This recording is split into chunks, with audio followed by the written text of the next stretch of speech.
Welcome to the All Things Books Show, hosted by award-winning best-selling mystery author Dawn Brookes. Publishing has changed beyond recognition in recent years. Join Dawn as she interviews authors, narrators, and many more from across the creative community. This inspiring and informative show is for readers and writers.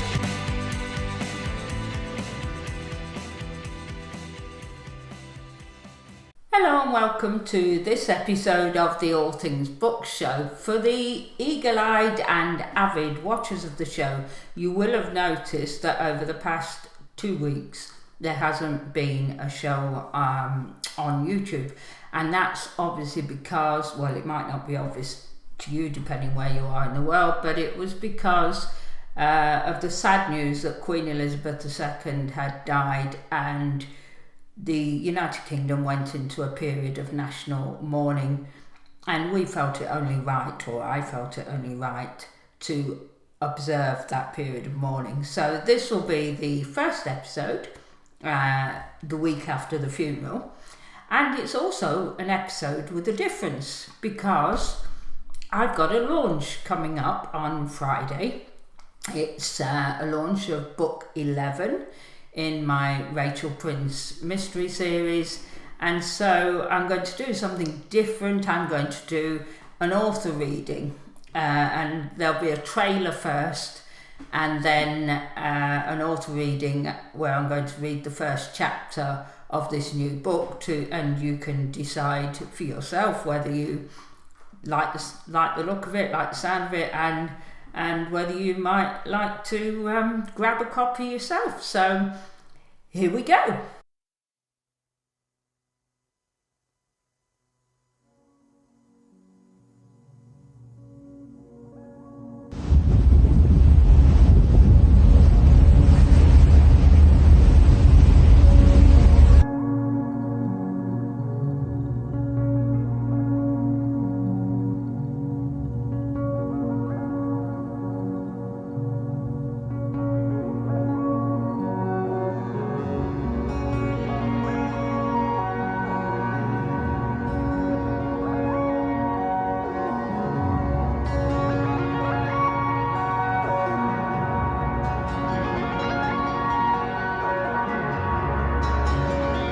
Chapter 1. Darryl Baker whistled a tune while heading for the hotel reception desk. He'd struggled to get out of bed, which meant packing in a hurry. Now he intended to enjoy a whole day exploring Mumbai by himself. He handed his room key over to the same skinny receptionist who'd been on duty when he checked in the evening before. Darryl rarely remembered people he regarded as insignificant, but this guy irritated him. He smiled too much, and he was doing it again. A false grin that didn't reach the eyes was plastered the width of his long, thin face. "Mr. Baker, I hope you enjoyed your stay. Next time, you should try to stay longer." Did he just wink? Nah, surely not. He'd got Darryl's attention, but wasn't waiting for a reply. The guy held out his long-fingered hand. Backing off to avoid touching the cream vellum envelope on offer, Darryl barked. "What's that? My bill's being paid for by the company. Check your records." He automatically thrust his hands in his pockets, feeling acid rise to his throat. No way was he paying for a few hours' sleep in a 5-star hotel. He wouldn't have emptied the minibar to counter the jet lag if he'd realised he'd be footing the cost. "Your bill is in order, sir. I was instructed to hand you this letter on checkout. I believe it's a message from your company." Darryl snatched the envelope, letting out a heavy sigh of relief.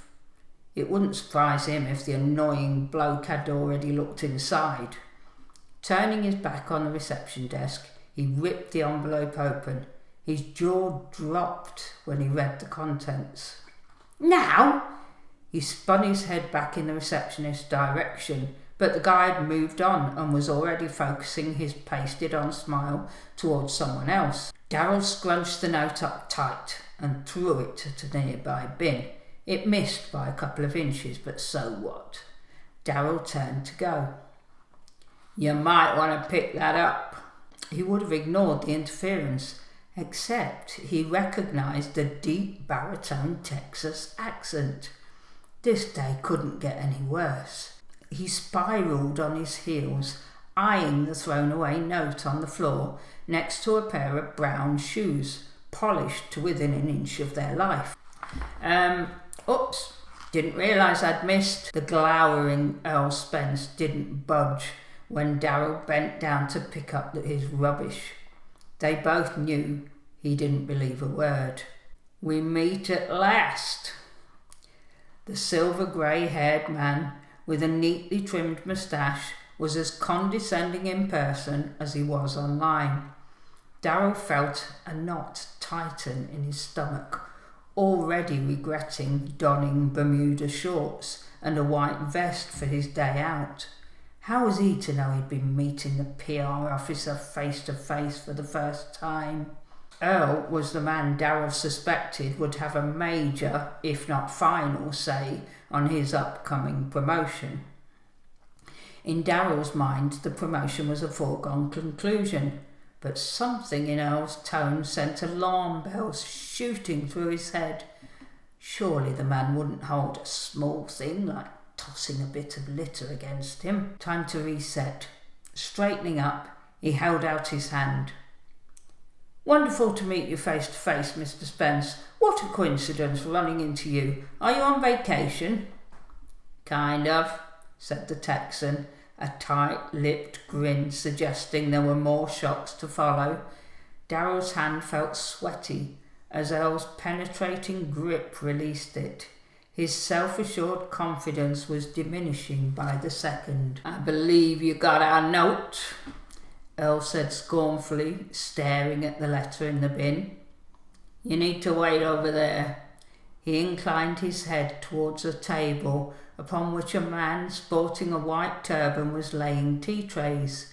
Darryl recognised the one person already at the table. Pearl Pantone was one of the party he was meant to be meeting on board the cruise ship later. They'd only ever met through online meetings. Trust her to be first. Looking at Earl, Darryl was about to remonstrate and confess that he'd been intending to ignore the note, store his case in the hotel luggage and go sightseeing. He'd pre-booked a tuk-tuk to tour the city. Earl's cold eyes made him think better of it. This guy had no sense of humour, so best not let on he'd been hoping to avoid the team building until they were aboard the cruise liner. And even then he planned to put in the minimum of effort just to play the game. Right, I see Pearl's already there, he said, recovering. Have a pleasant trip, Mr. Spence, whatever you're doing. I will, boy, I will. Earl's habit of calling people boy or sweetheart if they were women was barely tolerable online, but here in India, use of the word and his dismissal implied Darryl was some sort of servant. Darryl had a sneaking suspicion Earl Spence wasn't here on a sightseeing tour, especially as he knew the contents of the blasted letter. Trying to appear confident, he took his suitcase and strolled over to the table, where Pearl was already pouring tea. Darryl clenched his fists when he sat down. An inner rage threatened to consume him, but it was coupled with fear. Without so much as a hello to the woman, Darryl snapped, "Do you know what he's doing here?" "Good to meet you too," she raised a disapproving eyebrow. Yeah, cool. But what's he doing here?" "Who?" Pearl added 2 lumps of brown sugar to her drink. "Spence," he snapped, suspecting she knew full well who he was referring to.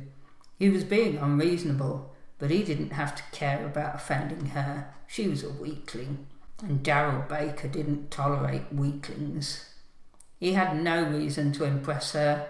She wasn't in the running for the job. Pearl didn't appear surprised or put out when she looked over to where Earl stood, confirming his hunch. The PR officer was pretending not to watch them. Her tone was resigned when she answered, "I wouldn't know. Would you like tea or coffee? Coffee. Daryl's eyes were firmly fixed on Earl, who had now turned his back on them. A quiet but firm response jarred his attention. It's in the tall pot. Taken by surprise, he snapped his neck back in Pearl's direction. Daryl had never really looked at Pearl Pantone before, mainly because she hardly spoke during the meetings, or rather arguments. The latter were all too frequent when the CEO wasn't around. Pantone was the oldest of the senior research scientists, or SRSs as they were known to each other. Daryl shrugged and poured himself a black coffee before appraising the woman sitting opposite. She wore a sky blue business suit, complementing navy blue eyes that somehow seemed brighter in the airy lobby. He had to admit she wasn't bad looking for a woman who must be 15 years older than he was. No wedding ring, he noted, shooting her one of his flashiest grins.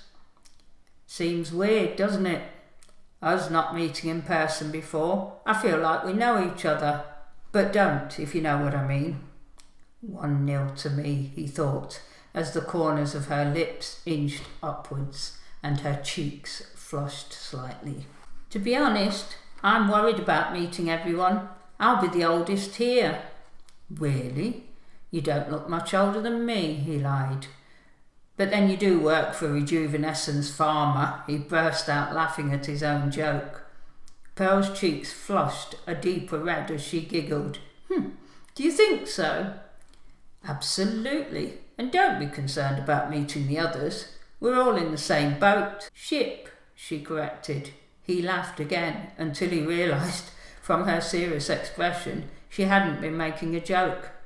I said boat, you said ship. He tried to explain but drew a blank. Anyway, it's a pleasure to meet you at last, Dr. Pantone.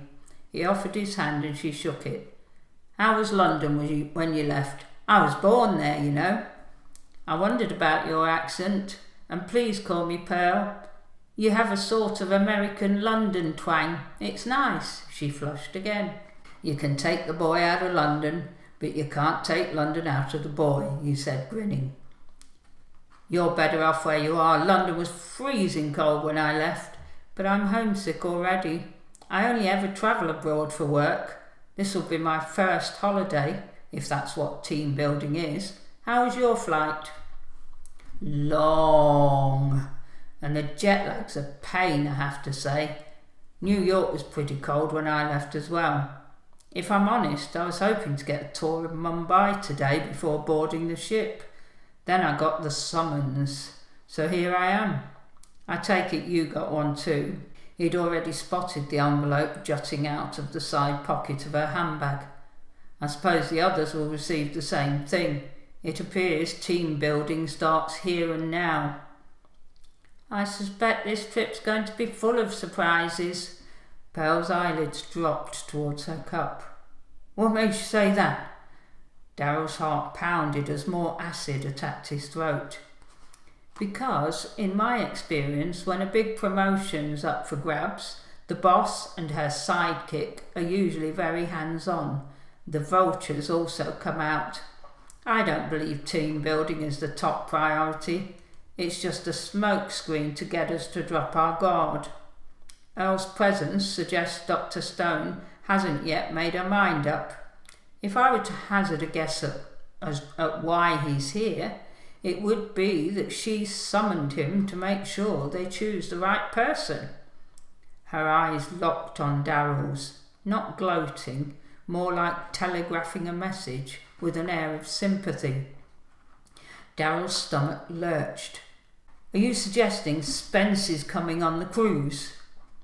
Not just him. If he's here, Dr. Stone will also join us. Earl will be here to help her handpick a person who won't give the company a bad name. But take heart, she always makes the final decision. A smug grin replaced the sympathetic one. The wallflower was turning out to be a thorn bush. At least she'd given him a small spark of hope. Tia Stone would choose in the end. He knew she liked him, and had already showed her preference. Still, he was clearly in a battle to prove himself now, but was annoyed about the team-building sham, if that's what this was. She emailed us all and told us to go away and enjoy ourselves. Why would she do that if she was planning on coming? Maybe she's having second thoughts. The sympathetic eye returned. Daryl was struggling to work Pearl Pantone out. Or it's just a horrible coincidence meeting Spence and he's taking a holiday in India. In his business suit, I doubt that. And I do hope Dr. Spence is coming, because if she's sent him on his own, it's going to be a hell of a week. Daryl's head followed Pearl's gaze. Earl Spence was in conversation with 4 of the other research scientists. They were meeting face to face for the first time. Watching Earl cozying up to Daryl's biggest rival, Carol North, he got a lump in his throat that tightened, along with more acid almost choking him. If only he hadn't drunk the minibar dry. I'm looking forward to meeting Carol, said Pearl. She's had run-ins with Dr. Stone a few times. We've got a lot in common. Oh, I didn't know that. Daryl relaxed a little, feeling better about his chances again. What kind of run-ins? She disagreed on SAE reporting in the last trial. SAEs were serious adverse events, which had to be scrupulously reported to the senior board and recorded in any clinical research trial. Sometimes a trial had to be stopped if they were deemed serious enough to be putting lives at risk, but things weren't always as clear-cut in the real world. The events were often coincidental and could be traced back to other factors. It cost billions of pounds to get a drug to market, with many of them failing in the early trial stages. Pharmaceutical companies accepted their losses based on the eventual breakthroughs that performed strongly. Earl likes her though, Pearl continued. She's stable, intelligent and ambitious, but she's unambiguous in the way she interprets things, which Dr. Stone doesn't always agree with. Daryl observed the interaction between Earl and Carol once more. Despite the good news that Carol North and Tia Stone had clashed, his guaranteed promotion appeared not to be the done deal he thought it was. So that was the end of chapter 1 of Corporate Cruise Murder. It's a slightly different introduction in this book, because normally we start with Rachel or Sarah on board the cruise ship, but this time we're starting with the strangers who are going to play a part in the overall murder mystery on this cruise ship. And we started on land in Mumbai in a posh 5-star hotel. I hope you enjoyed that first chapter, and I hope it's made you want to read more. If it has, you'll find the links below. And if you've enjoyed this video, please like and subscribe to the channel, because the more subscribers we have, the better it is for the channel. And we'll be back next week with another episode, and it'll be back to the usual routine, where I'll be interviewing a very interesting woman about why she wrote her father's religious memoir. So I'll see you next week. Take care.